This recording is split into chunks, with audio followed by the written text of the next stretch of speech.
have the great pleasure of introducing Mr. Basara Miyahara, who I've known for a number of years and is doing phenomenal work within the UN-GGIM Asia Pacific community and also within the Global Geodetic Observing System community within IAG. So very pleased to introduce Basara, who's now going to give us a talk on some of the work he's been involved with the working group on geodetic reference frames within UN-GGIM. Thanks very much, Basara. Thank you very much, Nick, for giving us an opportunity to present the activity of UN-GGIM Asia Pacific Geodetic Working Group. So I'd like to first briefly touch about the UN-GGIP and its working group, and then move on to the details of Asia Pacific Reference Frame (APRF). So as you may already know well, UN-GGIM have 5 regional committees, and one is in Asia Pacific. And regional committee works as a focal point for the global initiative from this region and bring the voices from this region to the global community and work together with global people. And in this region, we have 1, 2, 3, 4, 5, 6, 7, 1, 2, 3, 4, 5, 6, 7, 8, 56 countries and regions. Sorry. But the number, we have the largest number of countries in this region, and also geographically a very wide region, and have a lot of challenges in this region, disasters, and also in this regional committee, we have 4 working groups, and the first working group is UN-GGIM AP Working Group 1, Geodetic Reference Frame. I'm currently chairing the working group, and we have vice chairs from Australia, China, Fiji, India, Indonesia, Islamic Republic of Iran, Malaysia, Mongolia, New Zealand, Republic of Korea, and we welcomed a new member from Timor-Leste last year. And the working group has 4 focuses. The first one is a collaboration with global geodesy, UN-GGIM geodesy, UN-GGCE, and subcommittee of geodesy. And also the second one in the regional reference frame, APRF, and also annual Genesis regional campaign, APRGP. And third one is high system modernization in the region. And last not at the least, regional capacity development and geodesy. So let me start with the first one, the collaboration with UN-GGIM geodesy. So the working group members participate in and also contribute to activities of the UN-GGCE and the subcommittee on geodesy. Working group chair and vice chairs and members attended the meetings of the UN-GGCE and subcommittee on geodesy. For example, we attended the 3rd meeting of the UN-GGCE International Advisory Committee and the 5th plenary meeting of the subcommittee on geodesy last year. And also we attended the expert consultation meeting on strengthening the global geodesy supply chain, which was already explained by Nick in the previous presentation. And we also attended the GGCE International Workshop on Joining Land and Sea with BIG Indonesia last year. And working group chair and vice chairs also reported the activities of UN-GGIM AP, activity of the UN-GGC global activity to the regional working group, and invite the speakers from UN-GGC, IAG, FIG to the UN-GGIM AP meetings.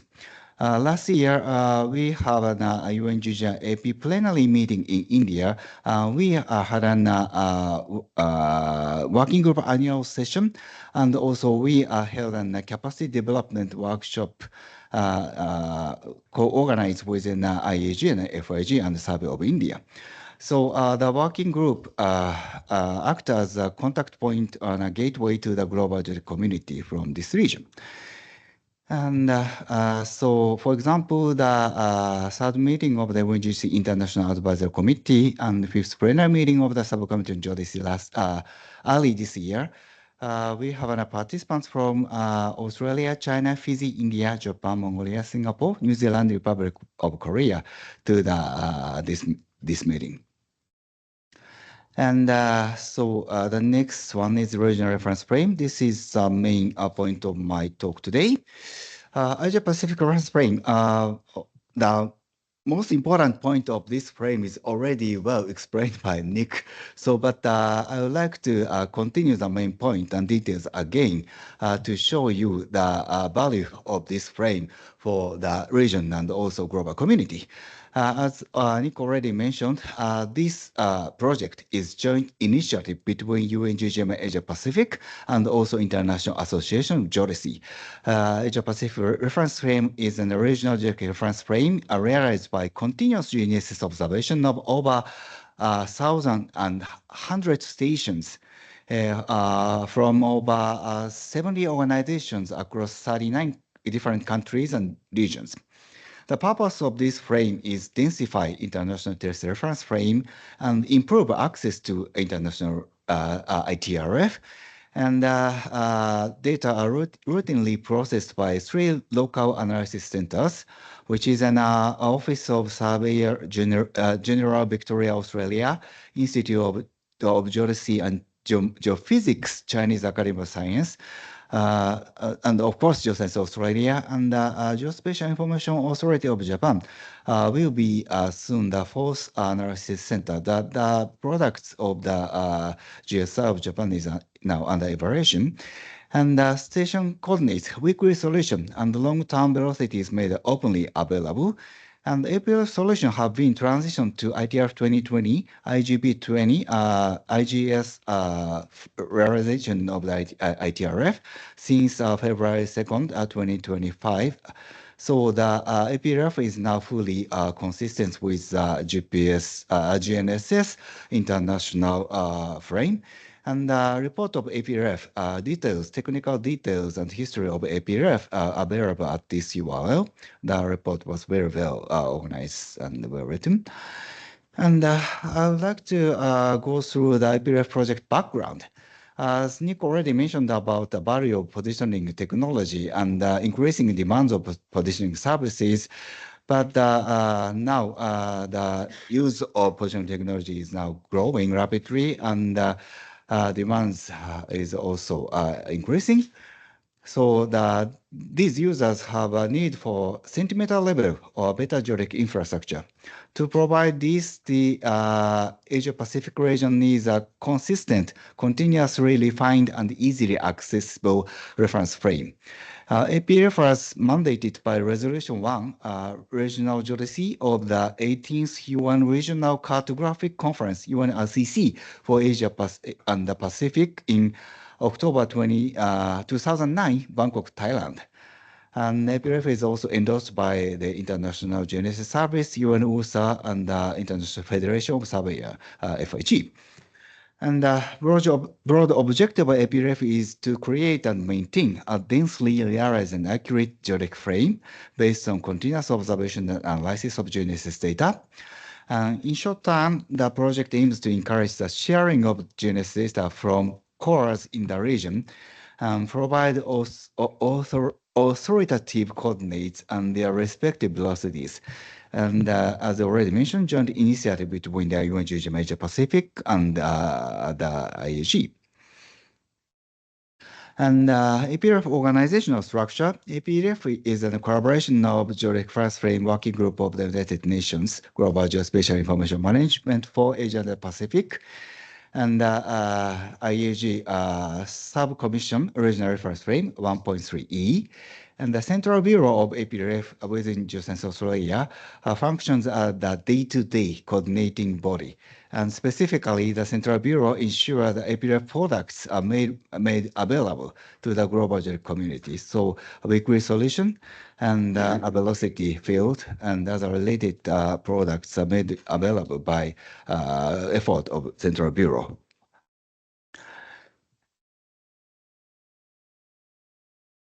Okay, this velocity field map is already shown by Nick, but you can see the velocity field constructed by APRF nicely densified in, especially in Australia, New Zealand, also other region area in this region. And APRF stations, things to consider. as already mentioned by Nick, APRF has a nice guideline specification, and this specification is completely consistent with the guidelines for continuous operation reference stations course in the IGS, International Genesis Service. And this guideline is, of course, English, but currently French and Spanish version is also available. And key constellations for APRF stations, and the stations should be well mounted with the strong and stable foundations. And also, stations should have clear sky view and avoid sources of interference. And records of stations information changes as metadata should be well documented. And also, data file streams should be continuous and available. And multi-GNSS and real-time data is encouraged, and data license and rights are also very important. And value of contributing to APRF. So for countries and regions, support a stronger regional positioning capability, and also APRF strengthening the supply chain. And APRF support the alignment of national data to the ITRF, and also support understanding of Earth system processes in the Asia Pacific, for example, sea level change, earthquakes, disasters. And for agencies and station operators, APRF can be a framework to facilitate the open sharing of geodetic data, and also a frame to manage station information, metadata. And APRF support to provide an validation and verification as a gateway for IGS acceptance. And the station coordinates and sensitivities provide in alignment to ITRF. So, of course, the APRF products, weekly solution could provide a country to direct access to APRF, but even a country computing their daily solution, a weekly solution, APRF could helpful for them to check the accuracy of their own solution. So GGSI using APRF solution, 10 station solution of APRF to check the consistency of our daily solution to ITRF. And how to contribute to APRF. So to contribute to APRF, you need to contact Geocensus Australia. And Geocensus Australia will guide you through the process. This will typically start with providing a letter of intent to contribute. So there are 3 types of contributions. The first one is, of course, data from Genesis station operator. And the second one is probable access to Genesis data from Genesis station across the region, the data center. And also the third one is routinely analyze some or all of the APRF Genesis station data analysis center. And there are still an issue regarding data license in APRF. To ensure APRF products and services provide maximum value, they are shared under an open Creative Commons license. And to generate these products and services, Geocensus Australia, as Central Bureau, may share, adapt, and reuse the GNSS data contributed by the station operators. To support the open data sharing of the APRF products, station operators, data custodians need to consider and clearly communicate the license restrictions under which data is shared with APRF. So the proposed solution is to help with this. We have developed a simple letter of intent that we will use to capture information on the data license and restrictions. So, the working group, we would like to encourage, recommend contributors and possible contributors to establish a letter of intent between Geocensus Australia and the contributing countries and ensure roles and responsibilities around the management and use of the Genesis data contribute to the APRF project. So take-home message regarding APRF. So first, the information on APRF and how to participate can be found online at this URL. And there are over 1,100 GNS continuous operating reference stations in the APRF weekly analysis and contributed from over 70 organizations across 39 different countries, regions. The data from the stations can be accessed at here. And also APRF-derived products, including weekly solutions, weekly coordinates, long-term time series, coordinates, and velocity estimate with uncertainties for all contributing stations. The derived products can be accessed here. So also, we are always happy to answer any question regarding APREF, and I would like to ask you to consider to be a contributor as a station operator on a data center or an analysis center. And future direction of APREF. The focus of the next 50 years is around maturing APREF to be a sustainable and resilient operational capability for the region. So there are several possible future steps. The first one is reprocessing campaign to reprocess all the accumulated huge amount of data archives. And the second one is increase participation and build communities for practices, share knowledge and build capacity, and also build resilience within the components. More data centers, more analysis centers are necessary for us. And we need to address issues around open data sharing. So still, data sharing is the biggest challenge for us. And the last one is also one of the focus of this workshop, demonstrate impact value of this project to the decision makers. And discussion point is, how do you sell the value of participation? How do you benefit from APREF? What are the blocker to participation? So please let me know these discussion point, and so we could work together to move forward. And this one is also already mentioned by Nick, but in case the country still do not have enough number of quartz stations, and still have a challenge to do sustainable operation of continuous Geodesy stations, the working group help the countries to provide an annual Geodesy campaign. The purpose of this campaign is, of course, densify ITRF and improve access to ITRF.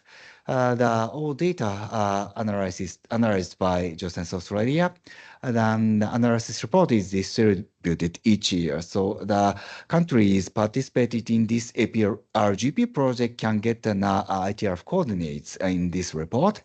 APRGP 2023 campaign conducted from September 10 to 16, and data processed by Goron-Fu, Geodesy Australia, and countries Brunei, India, Korea, Laos, Mongolia, Philippines, Singapore, Tonga, and Vietnam participated in the annual campaign in 2023. And last year, we also conducted a campaign from September 8 to 14, and data is still under processing by Goron-Fu. And this year, we're also planning to hold a campaign in September. And you can see the station distribution map of APRGP, and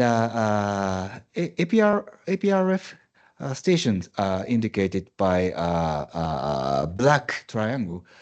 You can see the dense network, especially in Australia and New Zealand, but blue circle, APRGP station, you can see the network densified in the region where still do not have a dense APRF station. And final focus of the regional Geodetic working group is regional capacity building. So we had several capacity development events last year, and the biggest one is a capacity development workshop on sustainable operation of Geodesy course network in India, in conjunction with UN-GGCE 13th Plenary meeting. And we had the half-day workshop on November 27th last year. The workshop was co-organized by UN-GGIP, IAG, FIG, and Survey of India. We had approximately 300 participants from 40 countries. So this event was held in conjunction with UN-GGIP plenary. So we had a larger number than usual. And we have a presentation from countries, Australia, India, Japan, New Zealand, and Tonga. And we also had talks from international bodies who support capacity development of Geodesy course. So APLF presentation was delivered by Goran Fu, by chair of our working group, and the president of IAG, Richard Gross, delivered a presentation of how IAG and IGS could support countries on the capacity development on GNSS course. And Daniel Roman delivered a presentation, remote presentation on the FIG. And regarding the UN-GGCE presentation, so we had a recorded presentation by Nick Brown. And after that, we also had an FIG, reference frame seminar in practice in Brisbane, Australia, early April this year. This event was also co-organized by FIG, IAG, UN-GGCE. So this event was focused on reference frame theory, best practices, and challenges in countries, especially in the Pacific Island states. So we had 4 sessions. First one, international geodesy initiatives. The second one, the introduction of geodetic reference frame theory. And we also had cases in reference frame in Asia Pacific region. And also we had a special session on the reference frame challenges and progress in the Pacific Island states, and also panel discussion.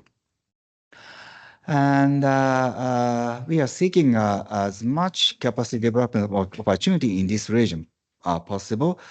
And well, we are here now to attend the UN-GGCE capacity development workshop. And we are planning to have Geodesy side event, capacity development event in conjunction with UN-GGIP 14th plenary meeting, which will be held in September 2025 in Republic of Korea. City next to Seoul. And we are now discussing possible topics and focus of the event with the host, NGIA Korea. And we are also planning to have a working group annual session. And we expect to have annual report from the member countries and discuss issues and challenges in this region.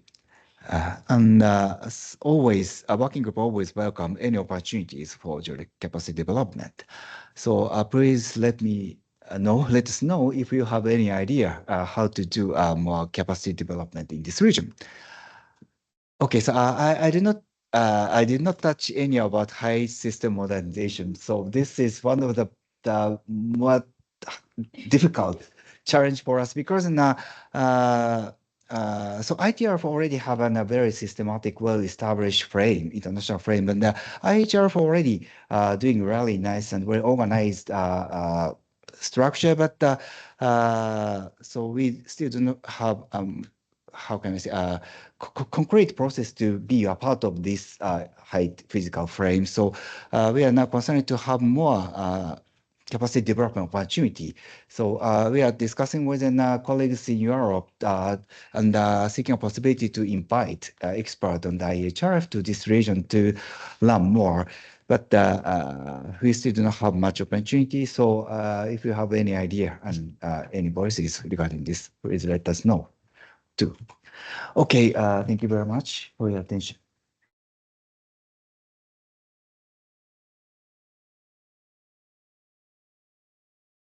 Thank you very much, Basara. Any questions?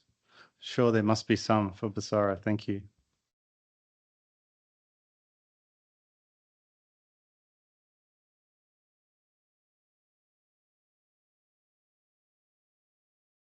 Yeah, I could add a supportive comment. Those APR-GP campaigns are very important because they're basically campaigns on sites that are not necessarily cause sites.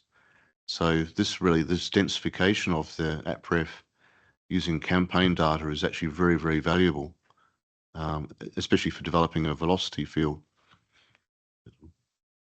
Thank you very much for your comment. So the number of the participants for the APR-GP project is somehow quite stable because some countries graduated from the project and moved to the continuous observation. So, but there are still needs for the campaign observation. And if you consider to be a part of the project, so please contact Goran Fu first, because sometimes the data does not require did not meet the requirement of the campaign, and sometimes do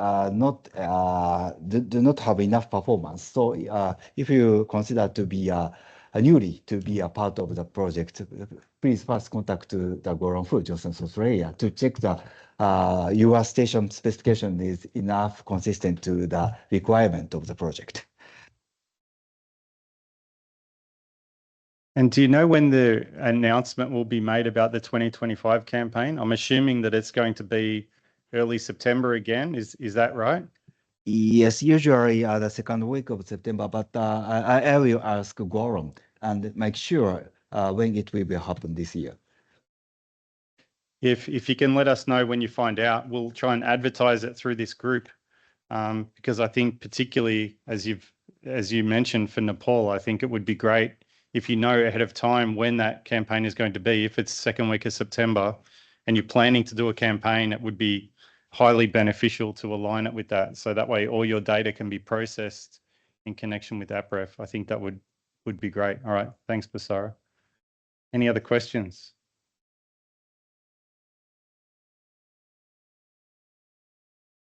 I have one. So is the concept of Asia Pacific vertical reference frame ever been group and to pursue that also with APREF like Europe?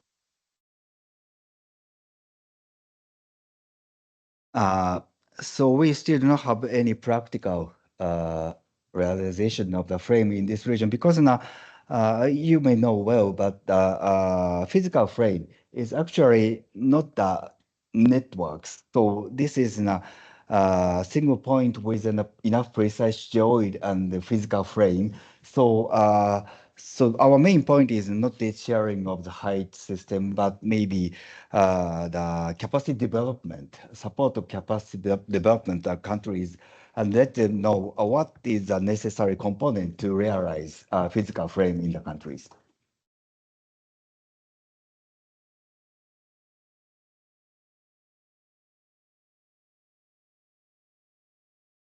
All right, I want to do a show of hands again. I'd like to know, can we get a show of hands of if your country is currently contributing to APREF?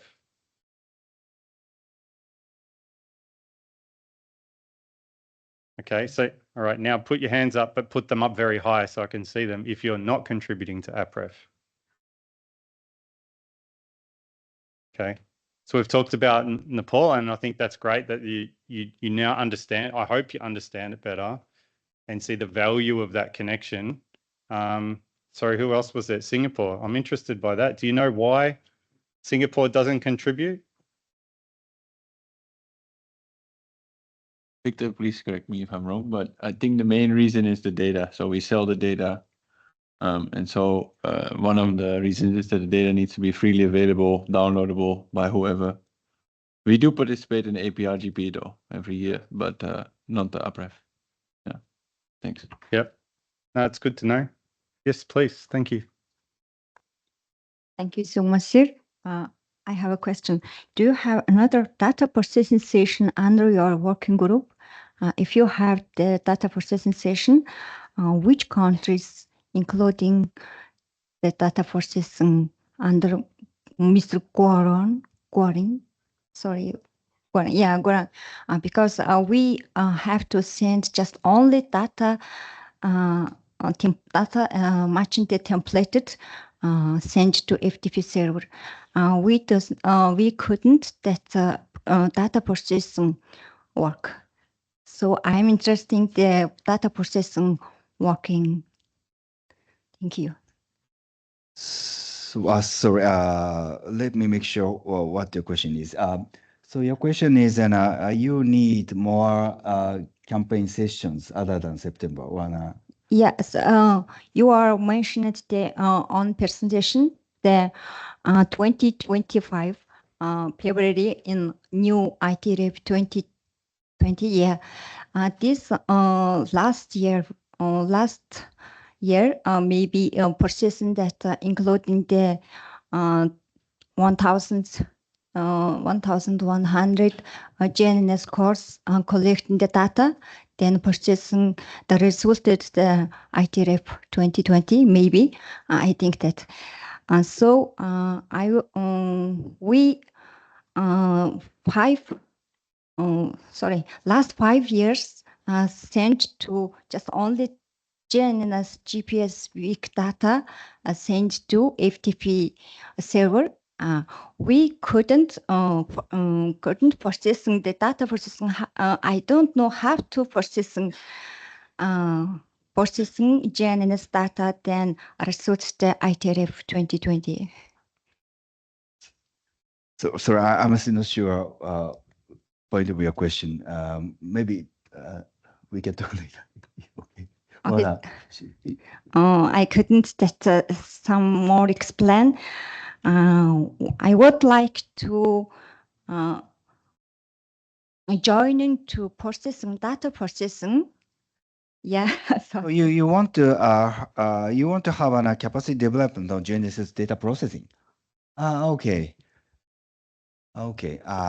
Yes. Because I think what she's saying is for the APRGP campaigns, we usually just upload it to the FTP server, and then we get the results from Doctor Who. So what she wants to do now is we can have a capacity building on how this data was processed. Yes, am I correct? Okay. Thank you so much. Okay. Yeah. I got your question.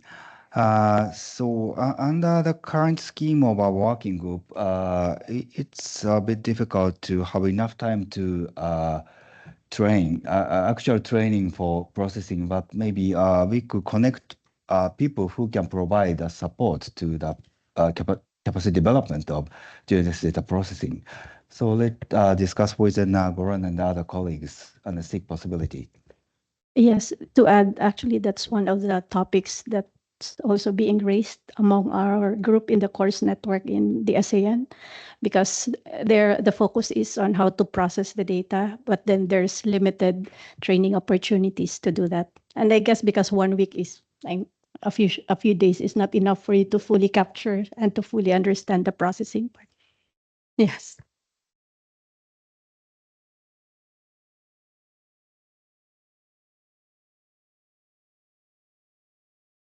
It's great to hear what the requirements are. I think particularly in this case where you're not talking about the simple GNSS processing, you're talking about the next level of doing it at a regional level. It's much more complex, and as you correctly point out, you need a lot more time. This is where you almost need a twinning relationship between countries, one who has expertise and one who's trying to learn or grow that expertise. You need to develop that relationship where you're working together over longer periods of time. So yes, I can understand what you mean. It's also a topic that came up in the Africa workshop as well. So we're trying to explore, hopefully, maybe with our friend Gabby here, we're looking to bring together groups where you have capacity and knowledge and skills, and where you can offer those skills to other people. We're trying to develop ways of connecting groups like that so we can help address some of these questions. So thank you for highlighting that. It's a great point.